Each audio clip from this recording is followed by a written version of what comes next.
आप सुन रहे हैं काशी का सफर आरजे ट्विंकल के साथ।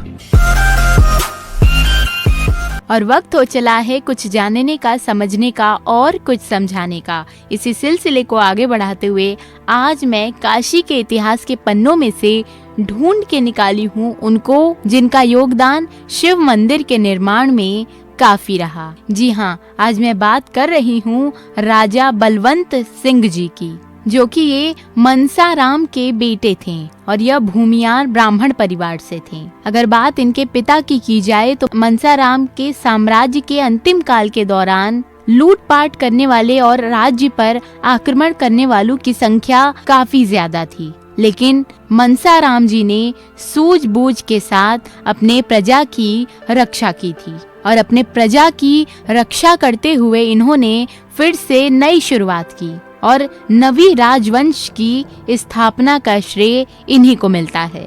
कोई भी कार्य इतने शिद्दत से करनी चाहिए कि लोग उसे युगों युगों तक याद रखें। मनसाराम की पत्नी का नाम नंद कुमारी था और उन्हीं से राजा बलवंत सिंह का जन्म हुआ। वे बचपन से ही काफी शूरवीर थे और बड़े होकर अपने पिता से भी अधिक उन्होंने विस्तार किया, जिसके बाद गंगापुर से हटकर रामनगर को अपनी राजधानी बना लिया और करीब 1740 ईस्वी के आसपास एक विशाल दुर्ग का उन्होंने निर्माण भी कराया। दुर्ग में उन्होंने पश्चिम की ओर शिव मंदिर का निर्माण कराया तथा उसमें शिवलिंग की स्थापना की। शिवलिंग को स्थापित करवाने के बाद तो उन्हें सुयोग्य संतान होने का मान भी मिला। इस मंदिर के द्वार पर अंकित श्लोकों से महाराज की परंपरा तथा शासन क्षेत्र का संकेत मिलता है। काशी नरेश पुस्तकालय में उपलब्ध उर्दू ग्रंथ बलवंत नामा से राजा बलवंत सिंह का जीवन परिचय एवं उनका शासन काल का विस्तार भी प्राप्त होता है।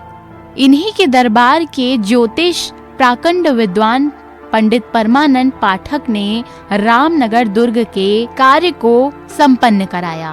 वापस लौटकर बताने वाली हूँ कि इनके दरबार में कौन कौन से कवि रहते थे और उन्होंने क्या क्या रचनाएं की थी। राजा बलवंत सिंह शौर्य संपन्न शासक के साथ साथ धर्म निष्ठा वाले तथा संस्कृत अनुरागी राज पुरुष भी थे। इनके दरबार में जितना इनको आदर प्राप्त होता था उतना ही आदर वे राज दरबार में बैठे लोगों को भी देते थे।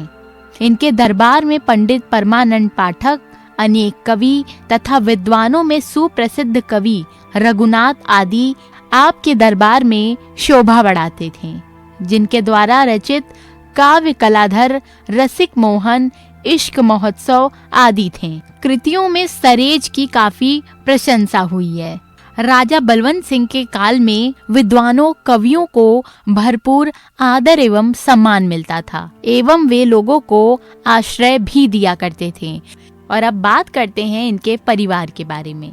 महाराजा बलवंत सिंह की प्रथम प्रति प्राण पत्नी से 2 पुत्र चेत सिंह और सुजान सिंह हुए तथा दूसरी पत्नी महारानी गुलाब कुंवर से एकमात्र कन्या का जन्म हुआ, जिनका विवाह दरभंगा के नरहन स्टेट के नरेश दुर्ग विजय सिंह के साथ हुआ था। अगर बात की जाए, महाराज बलवंत सिंह काफी करुणामय थे। उन्होंने अपने आश्रित कवि रघुनाथ को गंगा किनारे स्थित चौरा नामक ग्राम दान में दे दिया था। इनके समय में फारस के प्रसिद्ध फकीर शेख क्रूरता से भयभीत होकर दिल्ली चले गए थे, लेकिन वहाँ का वातावरण अशांतिमय होने के कारण वे काशी लौट कर आ गए, जिसके बाद महाराज बलवंत सिंह ने उन्हें आश्रम एवं आदर सहित उच्च स्थान भी प्रदान किया था। काशी का शांतिमय वातावरण शेख साहब को काफी रास आया था और वे फिर यहीं रहने लगे थे। उन्होंने काशी नगरी की काफी प्रशंसा भी की थी और फारसी में एक शेर भी लिखा। वापस लौटकर बताने वाली हूँ कि इनके दरबार में कौन कौन से संगीतकार इनके दरबार की शोभा बढ़ाते थे। अगर आप किसी को भरपूर इज्जत देंगे तो सामने वाला भी आपकी इज्जत करेगा और आज महाराज बलवंत सिंह के अच्छाई के कारण उन्हें काफी याद किया जाता है। शेख साहब सहित पूरे राज दरबार को काफी वे मान और सम्मान देते थे। शेख साहब की मज़ार आज भी काशी में विद्यमान है। महाराज बलवंत सिंह सनातन धर्मी होकर भी सभी धर्मों के प्रति आदर एवं सम्मान रखते थे।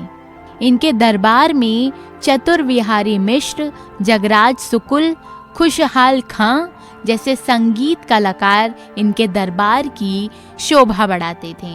इनका कई क्षेत्रों में बहुत योगदान रहा है। शिक्षा के क्षेत्र में इन्होंने अनेक परोपकार किए। स्कूल के निर्माण के लिए 1885 में आगरा में जमीन खरीदी तथा दान दे दिया राजपूत हाई स्कूल बनवाने के लिए, जिसे आज राजा बलवंत सिंह कॉलेज के नाम से जाना जाता है। इन्होंने कृषि के क्षेत्र में आगरा में करीब 100 एकड़ से अधिक जमीन का दान भी किया। वापस लौटकर बताने वाली हूँ कि इनकी मित्रता किनसे थी।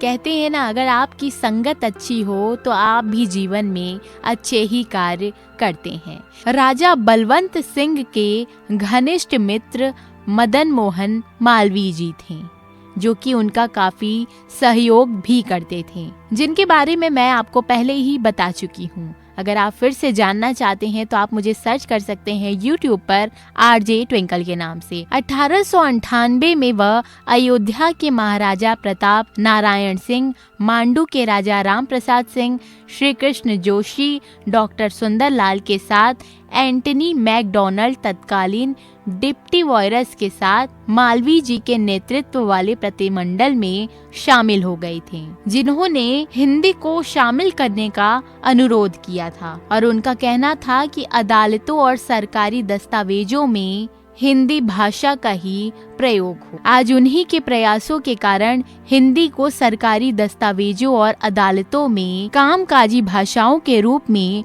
जोड़ा गया है। उन्होंने कोटला के ठाकुर उमराव सिंह तथा भींगा के राजा उदय प्रताप सिंह की स्थापना में महत्वपूर्ण भूमिका निभाई थी। सन 1897 में अखिल भारतीय क्षत्रिय महासभा की अध्यक्षता भी प्राप्त की थी और 1909 में इनकी मृत्यु हो गई। गलतियां सुधारनी जरूर चाहिए, लेकिन मिटानी नहीं चाहिए, क्योंकि वे गलतियां ही हमें बताती हैं कि हमने शुरू कहां से किया था और अभी हम कहां पर पहुंचे हैं। काशी के सफर में मैं आपको बताती हूँ काशी के विभूतियों के बारे में। अगर आपके पास भी काशी से ही रिलेटेड कोई तथ्य है, कोई कहानी है, तो उसे मुझ तक पहुँचाइए। आप मुझे सर्च कर सकते हैं Facebook, Instagram पर RJ ट्विंकल के नाम से।